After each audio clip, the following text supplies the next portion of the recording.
Hello મિત્રો, આજે આપણે બનાવીશું પાલક પનીર. એની રેસીપી. હવે એમાં સૌથી પહેલા શું જોઈશે? આ પાલક છે, જે એકદમ 3-4 પાણીથી ચોખ્ખું ધોઈ કાઢવાનું, અને થોડા ટામેટા. પાલક ધોઈ કાઢ્યો છે. હવે એને આપણે નાખીશું કુકરની અંદર. ધોઈને એકદમ 3-4 પાણીથી સરખું ધોઈ દેવાનો છે, એટલે એની અંદર જે બધી માટી હોય એ બધી જતી રહેશે. આ બીજો પાલક, આ બી ધોઈ ચોખ્ખો કરીને જ રાખ્યો છે, એને બી આપણે કુકરમાં એડ કરી દીધો. હવે આ ટામેટાના ઉપરથી જે હોય એ કટ કરી દઈશું આપણે.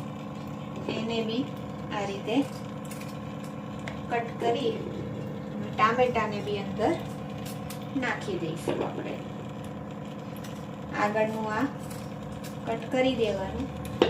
પછી એની અંદર થોડું મીઠું નાખીશું અને થોડું પાણી એડ કરીશું. પાણી બહુ નહીં એડ કરીએ, થોડું જ. હવે આપણે કુકરને કરી દઈશું બંધ.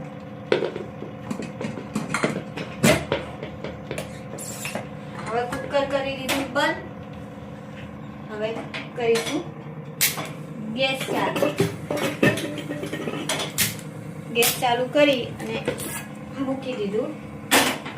હવે આની 2 થી 3 વિસલ વગાડવાની છે.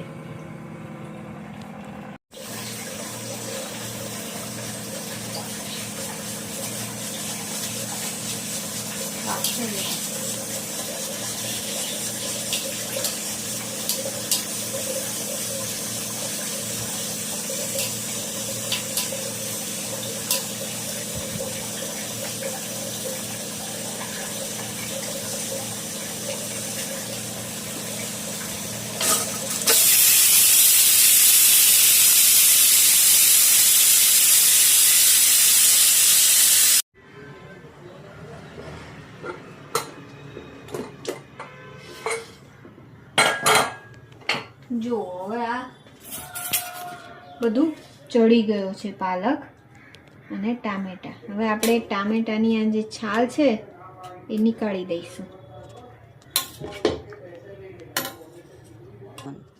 આપણે છે ને હવે ચડી ગયું છે, ટામેટાની આ જે છાલ કાઢી દેવાની છે, બધા જ ટામેટાની.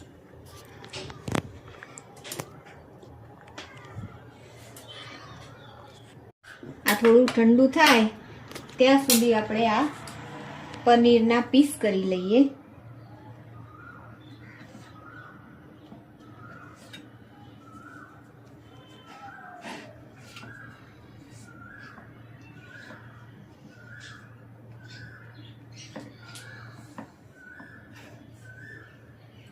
મીડિયમ સાઈઝના આપણે પીસ કરીશું.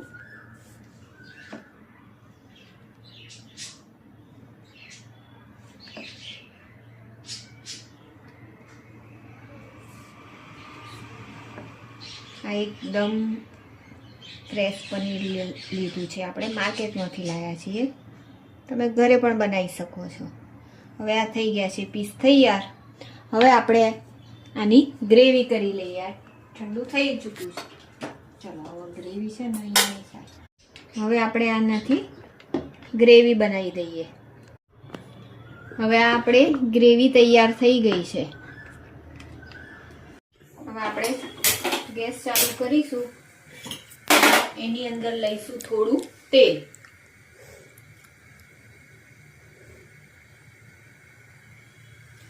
તેલ એટલું લઈશું આપણે કે આ પનીરને થોડું ફ્રાય કરી દઈશું તેલની અંદર.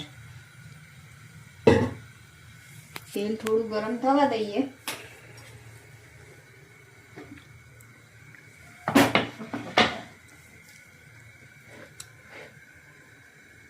તેલ હવે થોડું ગરમ થયું છે.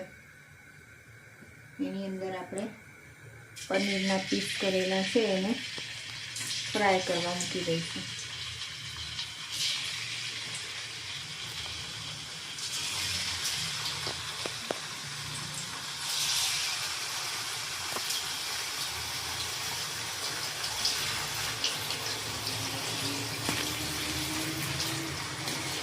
થોડા થોડા હલાવતા રહીશું વચ્ચે વચ્ચે આપણે, એટલે દરેક બાજુથી ફ્રાય થઈ જાય અને કઢાઈને ચોંટી પણ ના જાય.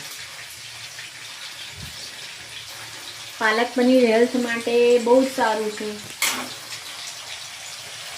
તમારા બાળકો ના ખાતા હોય તો આવી પનીરની સબ્જી જોઈને એ લોકો પણ ખાશે.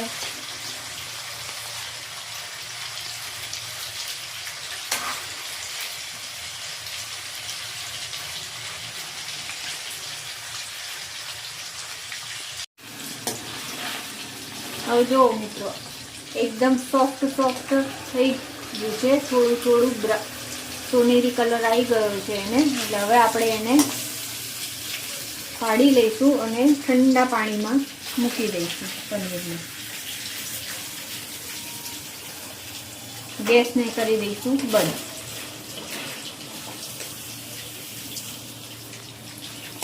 બધા જ પનીરને કાઢી અને ઠંડા પાણીની અંદર મૂકી દઈશું.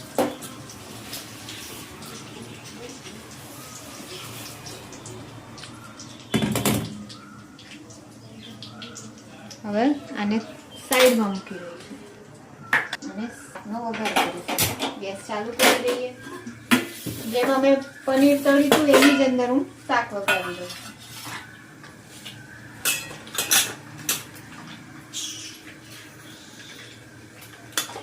થોડું જીરું લઈશું,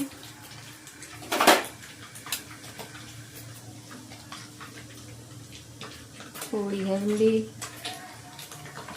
મરચું અને એની અંદર આપણે નાખી દઈશું ગ્રેવી.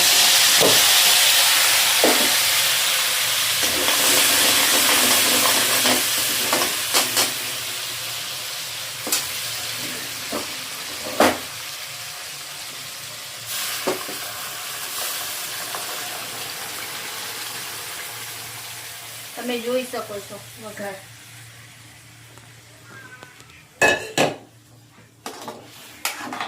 હવે આને ધીમા તાપે ગ્રેવી ચડી જશે.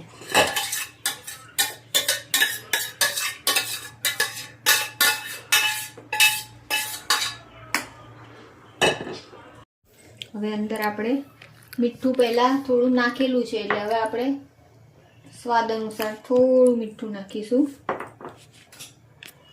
મરચું ટેસ્ટ પ્રમાણે નાખીશું, જેટલું તીખું ખાતા હોય મોળું ખાતા હોય. આ છે ગરમ મસાલો. પનીર અત્યારે આપણે નહીં નાખીએ, પનીર જ્યારે સબ્જી થઈ જવા આવશે ત્યારે નાખીશું.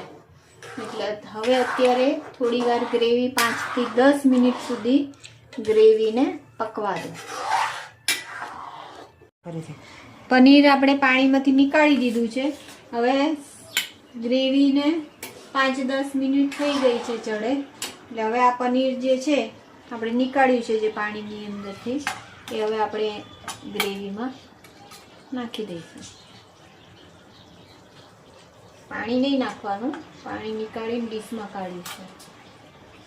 અને તમે પાલક પનીરની સબ્જી જોડે શું ખાવ છો? રોટલી, ભાખરી, પરોઠા? એ કોમેન્ટમાં જણાવજો. અમે તો એની સાથે બનાવી છે ભાખરી. તમે શું બનાવો છો એ કોમેન્ટમાં લખજો, કોમેન્ટ કરજો. બસ હવે આ પનીર નાખ્યા પછી 2 થી 4 મિનિટ રહેવા દેવાનું ગેસ પર ધીમા તાપે. ગેસ ફૂલ નહીં રાખવાનો, નહીંતર સબ્જી નીચેથી સ્મેલ તો એટલી મસ્ત આવી રહી છે, ખાવાનું મન થઈ ગયું. તમારે પણ ખાવું હોય તો ચલો આવી જાઓ.